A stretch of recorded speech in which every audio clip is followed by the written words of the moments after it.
Hi, and welcome to part 6 of my video series. Today I'm going to talk about relationships with your customers and suppliers.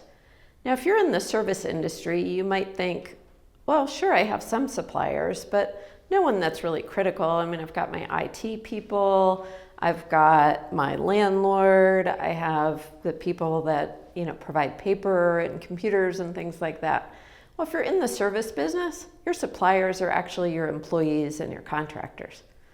I could not provide high quality legal services without an excellent team. So think about your customers and suppliers really broadly. And you want to have good relationships from the get-go and also good contract terms. So I always tell clients that when they're drafting agreements and structuring their agreements with their suppliers and their customers, they want to make sure those fit together. What do I mean by that? Well, cash flow is really important. So for example, if you need to pay your supplier within 30 days, but your customer takes 90 days to pay, like the government, that can create a cash flow issue. So how are you going to solve for that? Maybe you get a line of credit. Maybe you ask the government to pay faster.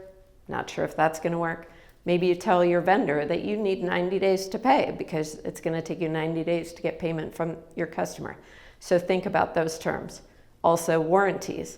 If I'm going to provide my customers a warranty on a product, I want to make sure that I have the same warranty from the manufacturer or a slightly better warranty so that I have someone to look through to and make a claim against if my customer is unhappy because something is wrong with part of that product that I sold to them. Other things are warranties in your contract, limitations of liability. So for example, if your vendor says, no, you can't come after me, make sure your customer can't come after you for that same thing. Or indemnity provisions. Look at those very carefully. Oftentimes they're drafted so that when a non-lawyer reads through them, they think, oh yeah, this is mutual. But in a contract with a vendor, for example, where your only obligation is to pay and their obligations are many, you want to make sure that they're going to be on the hook and that you have good remedies if they don't follow through. Payment terms, interest, attorney's fees, and things like that are really critical.